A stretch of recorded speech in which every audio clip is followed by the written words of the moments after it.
grandes, decisivos, não apareceu na Vila. E é algo crônico também desse Palmeiras com o Abel, os primeiros jogos de decisão do Paulista. Terceira derrota consecutiva, Palmeiras que chegou invicto a essa final, perdeu uma invencibilidade de 20 jogos e volta, já tinha perdido contra o São Paulo em 2022, contra o Água Santa em 2023 e perde agora o primeiro jogo da decisão para o Santos, muito pela falta de entendimento do que a final pedia. Entendimento do ponto de vista anímico, do ponto de vista de intensidade. O Santos ganhou praticamente todas as divididas. No meio-campo eram praticamente todas do Santos. E essa atitude fez a diferença para o time vencedor hoje, merecidamente. Muitos méritos do Santos e do time do Carille hoje. Só lembrando isso que o Breiler acaba de citar, em 2021, final contra o São Paulo, o Palmeiras empatou o primeiro jogo, é isso? 0-0 no Allianz e acabou perdendo a final depois para o São Paulo.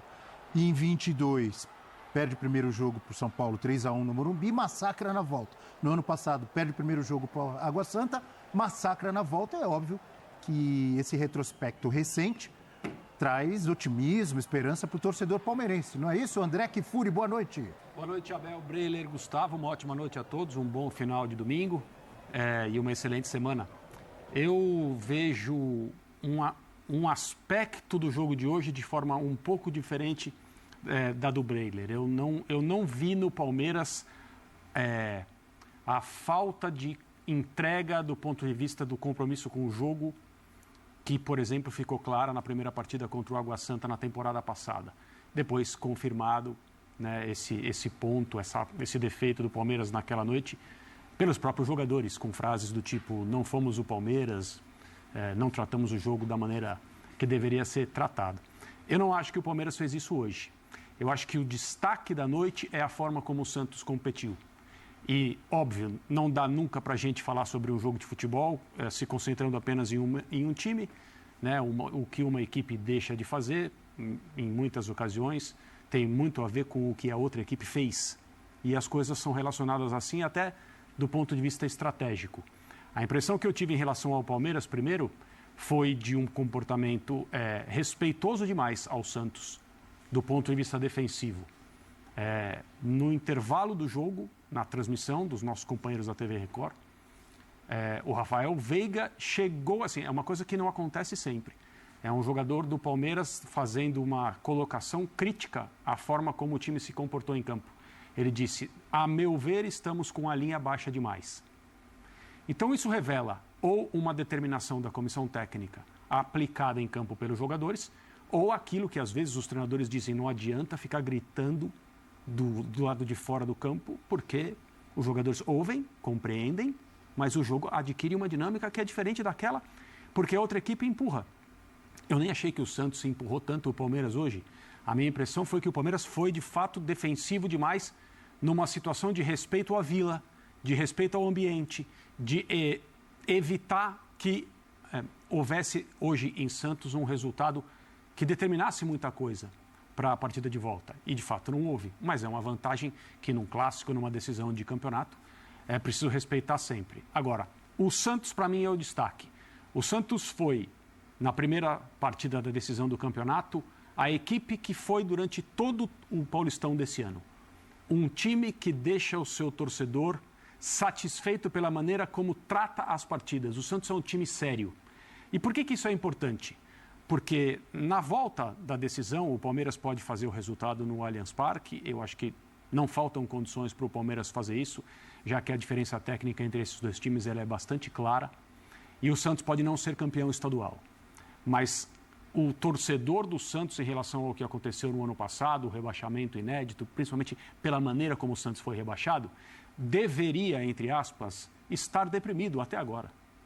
E eu não acho que esse torcedor está deprimido com o que ele viu do time dele até esse momento na temporada, em especial no campeonato estadual, em que o Santos ganha do Palmeiras, o que ninguém tinha feito no Paulistão 2024.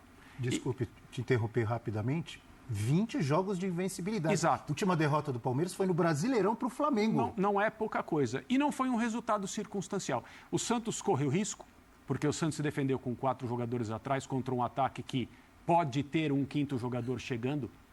talvez o posicionamento e as tarefas defensivas do Veiga, que muitas vezes é esse jogador, tenham atrapalhado uma estratégia ofensiva do Palmeiras, que talvez não tenha tido tanta força quanto a gente imaginava que teria. Mas esse sistema, com o Carille e os jogadores do Santos compreendendo bem aquilo que o treinador pede desde o início do campeonato, é o sistema que torna o Santos mais forte, mais perigoso, sem ser um time brilhante, mas trabalha demais, é muito sério, não desiste de partidas e hoje tratou o jogo, independentemente do seu adversário, do seu poder técnico e de ser quem é, títulos em sequência, etc., como uma equipe que o Santos poderia bater na sua casa, e aconteceu com méritos. Os jogadores do Santos que compõem esse grupo e essa comissão técnica têm um motivo para estar orgulhosos, independentemente do que vai acontecer ao final do segundo jogo, que é restaurar, principalmente depois de hoje, um sentimento do santista de ser bem representado pelo seu time. Eu acho que o santista mais racional não sente isso há muito tempo. Antes de tocar a bola aqui para o Gustavo Zupac, queria destacar 2 detalhes, ou 2 assuntos da fala do André. Um deles, a intensidade do Santos, que não foi só hoje, contra o Red Bull Bragantino também, assim, uma entrega na marcação, uma intensidade, uma superioridade em cima de um time do Red Bull Bragantino, que é um time também muito forte e que foi muito inferior ao Santos. Então isso acho que a gente tem que destacar. Vamos falar ainda muito do Fábio Carille, que pode ser tetracampeão paulista. E o outro detalhe, quando você citou o Rafael Veiga. Vamos falar muito do Rafael Veiga, porque já percebo uma comunidade palmeirense preocupada ou talvez corneteira, não sei se corneteira demais, mas criticando a atuação não só do time, que foi muito aquém do que todo mundo conhece e de que o palmeirense sabe que o time pode fazer, mas individualmente o Rafael Veiga apagadíssimo hoje. Não é, Zupac? Boa noite mais uma vez. Boa noite, companheiros, boa noite, fã de esportes. Acho que se fosse só hoje, a corneta soaria menos. Acho que o olhar sobre o desempenho do Veiga e sobre o desempenho do Palmeiras, ele pode ser estendido para a semana. O Veiga já não vinha muito bem antes até da parada para a data FIFA. Mas a semana do Palmeiras, em termos de rendimento, ela foi decepcionante para o torcedor, né? O Palmeiras contra o Novo Horizontino fez um gol na faixa inicial do segundo tempo e controlou o jogo a partir daí. Mas até então era o Palmeiras que estava sofrendo contra o Novo Horizontino. E hoje sofreu de novo contra o Santos. E hoje, assim, no segundo tempo, depois do gol sofrido, Palmeiras, e depois das trocas que o Abel fez, o Palmeiras passou a ter um volume ofensivo muito grande. Criou muita chance, empilhou a finalização. João Paulo salvou, poderia até ter empatado o jogo. Mas isso depois do minuto 70, sei lá, durante 70 minutos do jogo, o Palmeiras teve dificuldade para impor o seu volume de jogo contra a equipe do Santos. Eu acho que esse olhar é um olhar de preocupação para o rendimento atual do Palmeiras. Você toca num ponto, quando você fala da intensidade do Santos e traz a comparação com o jogo do Bragantino, que é interessante. E o Fábio Carille falou até isso na coletiva pós-classificação contra o Bragantino. Porque esses 2 times que o Palmeiras bateu, o Red Bull Bragantino e o Palmeiras, são equipes que têm uma vantagem muito grande em relação ao Santos, que é o tempo de trabalho dos seus técnicos, né? E o elenco formado, né? O Caixinha tem 1 ano, mas o Bragantino tem um elenco por mais tempo. E o Abel tem um trabalho totalmente estabelecido. E são 2 equipes, essas que o Santos enfrentou e que você citou, elas são equipes intensas, por definição. E o Carille falou, assim, ele foi perguntado depois da vitória sobre o Bragantino, falou: como aconteceu tão rápido esse encaixe? Mais ou menos foi essa a pergunta, né? É um time novo, né, do Santos. E ele falou, olha, nosso time é novo, então no começo do campeonato eu falei com os jogadores, nós não vamos ter o tempo a nosso favor. Nós não vamos ter o entrosamento a nosso favor. A gente vai ter que ganhar de alguma outra forma. Então, a gente vai competir. Um time para ganhar do Santos vai ter que competir muito, porque a gente, como tem o tempo jogando contra, é um time novo, um trabalho novo, uma diretoria nova, a gente vai compensar na competição. E, de fato, o que a gente viu hoje foi isso. A gente viu Gil e Joaquim de novo jogando muito bem, a gente viu Schmidt e Pituca de novo jogando muito bem, e aí eu acho que o Carille foi inteligente na leitura da característica do time dele e da fragilidade mostrada pelo Palmeiras. Certo. De novo, voltando para quinta-feira, Palmeiras e Novo Horizontino? Sim. Quinta-feira. Quinta-feira. O Santos teve um dia mais. Palmeiras. Quinta-feira, o Santos foi quarta e o Palmeiras foi quinta contra o Novo Horizontino. Primeiro tempo, o Palmeiras sangrou contra o Novo Horizontino, poderia ter perdido ali o primeiro tempo do jogo. Por onde o Novo Horizontino achou espaço? pelo lado direito da defesa do Palmeiras. No espaço entre o Mike avançando muito e o Marcos Rocha com dificuldade para marcar sozinho. Por ali o Heverson, por ali o Rômulo, criaram problemas para o Palmeiras. Por onde o Santos machucou o Palmeiras? Por ali também. Porque é o lado forte do desafogo, o Guilherme é o velocista, o Otero não é um cara para correr o campo inteiro, o Guilherme é, então aproveitando o que o Santos tinha de virtude no lado forte para a velocidade e aproveitando o lado mais vulnerável na velocidade do Palmeiras. E por ali, no primeiro tempo, o Santos criou chances, o Guilherme não conseguiu, e no segundo tempo, por ali, no embate contra o Marcos Rocha, ele levou tranquilo, foi para a linha de fundo, fez o cruzamento e o Otero foi muito bem para marcar de cabeça. Então, o Santos competiu mais do que o Palmeiras e o Santos, o Fábio Carille, teve uma leitura inteligente do jogo. Então, o desempenho do Palmeiras foi aquém durante 70 minutos? Foi. Mas o jogo de hoje acho que foi mais sobre o Santos do que sobre o Palmeiras. A vitória maiúscula do Santos, que deixa a final aberta. O temor do santista era que o Palmeiras hoje vencesse o jogo e praticamente encaminhasse o título. Não aconteceu. O Santos leva o jogo para o domingo que vem aqui no Allianz Parque, com a final abertíssima e com possibilidade de aqui em São Paulo. Não sei se é a tendência, diria que não é a tendência, mas é muito possível que aqui em São Paulo o Santos, mais uma vez, seja um time competitivo e leve o título para casa. Zupac, e até concordo plenamente com você sobre ser um jogo, sobre uma vitória do Santos, uma vitória autoral, mas até nesse ponto de discordância com o André, eu senti falta do Palmeiras, depois do jogo, depois do que foi o primeiro tempo, igualar nessa intensidade. E alguns pontos... Não melhorou no segundo tempo o Palmeiras, até com as substituições? Levemente. Rômulo... Depois das trocas, sim. Vanderlan... Rômulo não. Lázaro, desculpa. Lázaro. Rômulo ainda está chegando. O Lázaro, Rony e Vanderlan. E Rony, exatamente. Ali o Palmeiras passou a criar muito. Houve uma melhora, o Palmeiras finalizou, o João Paulo salvou 2 vezes, mas o ponto para mim é, a gente está acostumado a ver esse time do Palmeiras nos seus grandes jogos, uma intensidade muito alta, e até quando o jogo não flui bem. Sim. Quando o Veiga não participa, quando o adversário ataca. E até a intensidade que eu digo não é o jogador entrar sem vontade, entrar sem mobilização, mas de conseguir ter meios e argumentos para negociar essa intensidade. E ali o que faltou para mim? O Aníbal Moreno, que é um jogador que a gente sempre destacou na campanha, um jogador que o Abel definiu como um grande caçador, hoje caçou pouco. Estava muitas vezes vendido no meio-campo, porque eram 2 jogadores, era Pituca e João Schmidt ganhando todos os duelos. Faltou mais dos laterais do Palmeiras, dos alas, joga com 3 zagueiros, pressupõe-se que vai ter espaço. E Piquerez e Mike sempre são muito ativos no ataque. Participaram muito pouco. Então, nessas fases do jogo, tanto na fase defensiva quanto na ofensiva, eu senti falta de um Palmeiras dos grandes jogos. Mas nem sempre acontece, porque é um time que está acostumado a sempre chegar.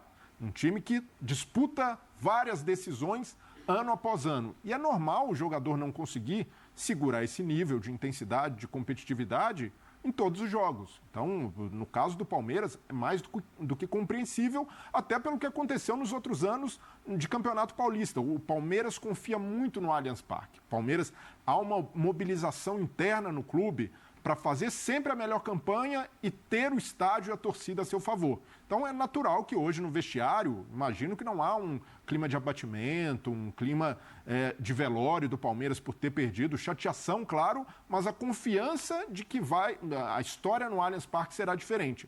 Mas até como lição para outros jogos, para outras bomboneiras, como foi no ano passado, em que eu também senti falta desse Palmeiras no seu máximo da intensidade, para que o Palmeiras, ao longo do ano, dos desafios que vai ter, também consiga, de alguma maneira, contra adversários como o Santos, totalmente comprometidos na marcação, em recomposição, consiga negociar isso mesmo num dia mais apagado tecnicamente dos seus principais jogadores. Você citou aí a linha defensiva, né?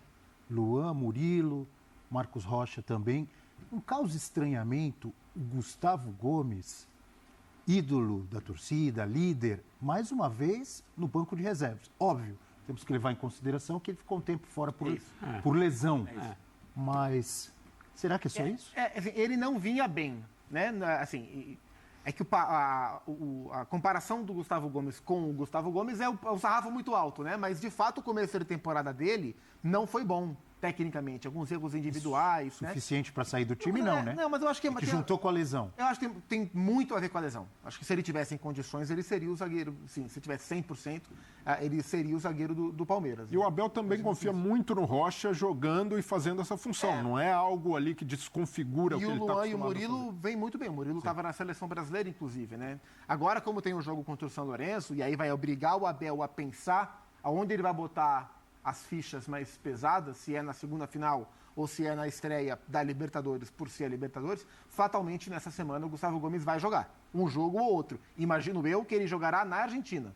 E aí vai ser bom para ele recuperar ritmo e talvez... Jogar na Argentina, e se tiver bem, se for bem, já joga para jogar domingo, perfeitamente. Mas tem um ponto aí que o Rocha hoje não foi bem. Não, e contra o Novo Horizontino também não foi. Sofreu muito. A jogada do gol foi em cima dele, o Guilherme passou por ele. E o Guilherme estava passando todas, até porque faltou muito do Mike também de ajudar pelo lado direito. É uma dobradinha que está acostumado a jogar junta, mas o Mike ficou confuso na marcação. Não sabia se acompanhava o Felipe Jonathan, até mesmo o Juliano, que caía às vezes por ali.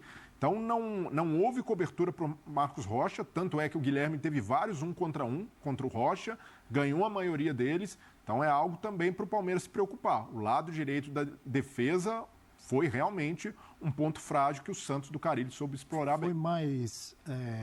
teve parcela assim, de falha defensiva no gol do Santos ou foi mais mérito mesmo da jogada? Começa com Pituca no meio campo, ele vira lá na esquerda para o Guilherme. Na jogada individual ele... Antes disso, é um passe longo do lado esquerdo da defesa, o Santos recupera a bola é bem trabalhada, vai para o outro lado, linha de fundo, cruzamento. Né? Não que o Palmeiras tenha se desfeito da bola, não foi um chutão para ver o que acontece, foi uma tentativa de passe longo. O Palmeiras, às vezes, muitas vezes, sai assim. Né? Não estou colocando aqui em discussão a forma como o Palmeiras saiu do seu campo nessa jogada específica, como algo que possa ter criado a oportunidade para o Santos. Mas foi isso que aconteceu, um passe longo, que não foi preciso, o Santos recuperou a bola. E eu acho que houve falha defensiva, sim. Mesmo com a jogada tendo sido muito bem feita pelo time do Santos, houve falha de recomposição, mas a gente vai encontrar falhas defensivas em quase todos os gols no futebol. Não acho que tenha sido assim uma coisa bizarra. Mas me chama a atenção quando a falha defensiva é desse Palmeiras, de Abel Ferreira. É raro, hein? Esse comentário é um comentário, na verdade, elogioso, né? Porque a gente está acostumado a ver o Palmeiras nos jogos importantes com ou o seu melhor ou algo muito perto disso.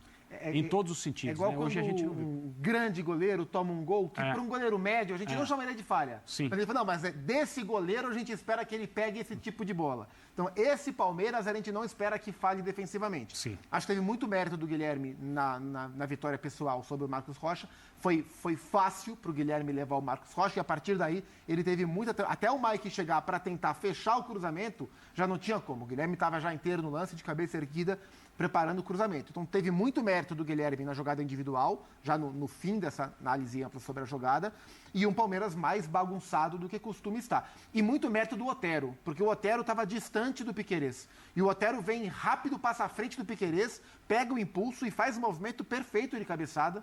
O Otero é baixinho, né? No contrapé do Everton. O Rômulo Otero, assim...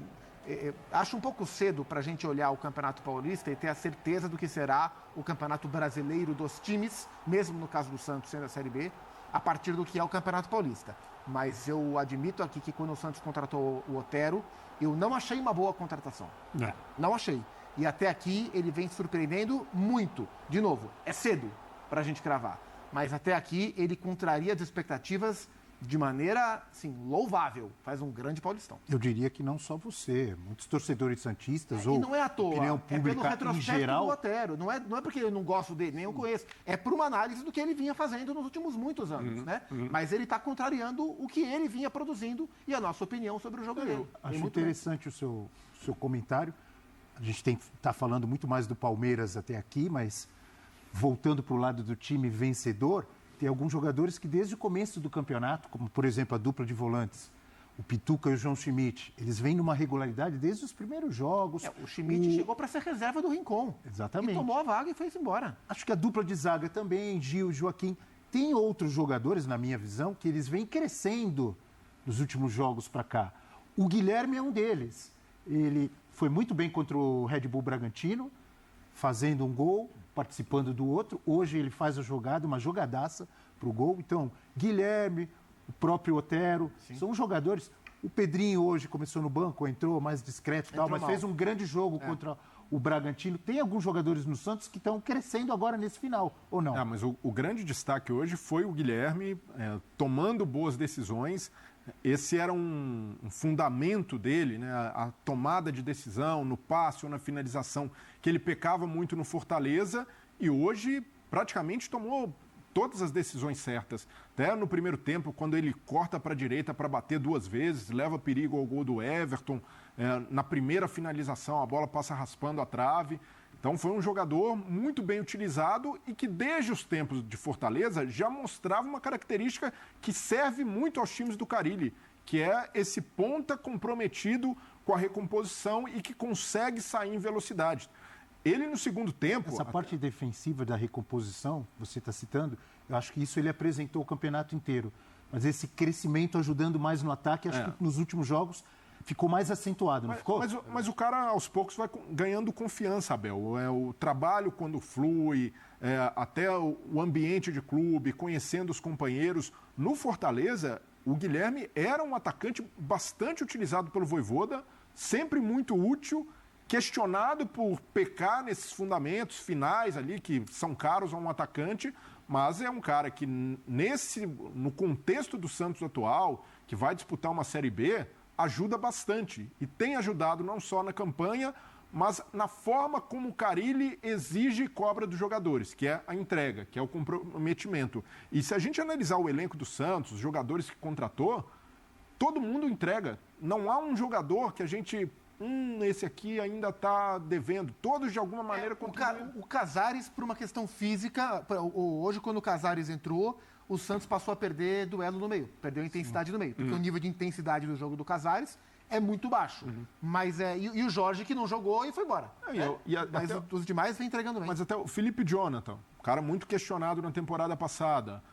Houve ali alguns jogos de oscilação, mas tem sido regular nessa temporada. Tem o Rainer, que não jogou hoje. O JP Sherman, jogador jovem, 19 anos, e teve personalidade. Jogou, não comprometeu do lado dele, até subiu bem ao ataque. Então isso diz muito sobre um trabalho que está se consolidando e que, para mim, está muitas casas à frente do que todo mundo imaginava para o Santos nessa altura da temporada. Sim. Essa altura da temporada, os prognósticos eram: o Santos já estaria eliminado do Paulista, focando na Série B, batendo cabeça para encontrar um time, ainda montando elenco. Esses processos, o Carille queimou todos e avançou muitas casas. E o torcedor do Santos hoje, que mesmo que não seja campeão, que é uma parada dura ainda, mesmo com a vantagem, conseguir bater o Palmeiras, que luta pelo tricampeonato. Mas mesmo que não seja campeão, o torcedor do Santos vai começar a Série B otimista por tudo que a equipe do Carille tem entregado. O meu ponto, Abel... Juliano, além do que você vai falar, eu queria te perguntar sobre a importância do Juliano, que jogou os 3 primeiros jogos, saiu por lesão, voltou contra a Portuguesa, se não me engano, no banco. Sim. E aí já jogou mais contra o Bragantino, começou jogando e hoje de novo. Para um campeonato que não é longo, assim, eu vou me contradizer aqui, porque o campeonato é muito longo, né? Ele deveria ser muito mais... longo. Ele deveria ser muito mais curto do que ele é, no sentido do tempo que ele toma no calendário do futebol brasileiro. Mas ele não é muito longo, se você pensar em quanto tempo ele dura em si. O Juliano gostaria de ter contribuído muito mais para a campanha do Santos. Ele perdeu muito tempo depois que ele se machucou. A contribuição dele é de experiência, é um jogador que faz várias funções em campo, um técnico como o Carille, conhecendo a forma como ele enxerga o futebol, deve adorar tê-lo no seu elenco, desde que ele esteja saudável para jogar, é óbvio. E acho que ele tem muito a dar ainda na temporada para o Santos, pela experiência que ele tem, por essa polivalência, um jogador de boa cabeça. Ajuda também a bola a rodar ali no meio, né? Ajuda a rodar, sem dúvida. Ele simplifica o jogo. Isso, nesse time do Santos você consegue enxergar o Juliano tendo um papel sempre importante. Ele fazia gols, né, no início do campeonato. Sim. Você quer, né? Fez um contra o Red Bull Bragantino também, né? Também. De cabeça. Sim. Mas o meu ponto principal o Santos poderia ter ganhado hoje de 1-0, como ganhou, com números ínfimos de posse, especialmente para um time mandante num clássico, sofrendo 10 finalizações e fazendo 2, e tendo feito esse 1-0 numa bola parada, valeria a mesma vantagem que vale 1-0 que o Santos construiu hoje, jogando da maneira que joga, se defendendo muito bem e fazendo por merecer numa jogada que é incrivelmente bem feita a partir da retomada da bola.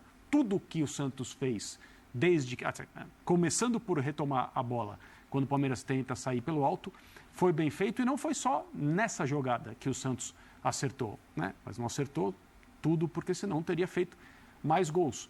Assim, a partida do Santos é uma partida de um time que sabe o que quer e sabe o que não quer também. Isso é legal dizer, eu acho, e é interessante e é importante, porque se fosse possível enfrentar o Palmeiras numa decisão de campeonato e ganhar circunstancialmente, nem o Água Santa ganhou circunstancialmente. O Água Santa, no ano passado, mereceu ganhar do Palmeiras da forma como ganhou, inclusive a diferença de gols. Mas se fosse uma coisa tranquila, ganhar desse Palmeiras com 3 ou mais temporadas, Desculpe, tem gente André, falando? Desculpe, já temos o Fábio Carille? Vamos lá, depois você completa, André. Fábio Carille, técnico do Peixe. Bom, pessoal, é isso aí então, né? Basicamente foi esse vídeo aí da imprensa aí falando sobre a vitória do Peixão em cima do Palmeiras, né? Enfim, é coletivo que fica para outro vídeo aí. E espero que vocês tenham gostado do vídeo aí, beleza? Se você gostou do vídeo então, deixa o like, se inscreve no canal caso você não seja inscrito. E até o próximo vídeo. Valeu, falou e fui!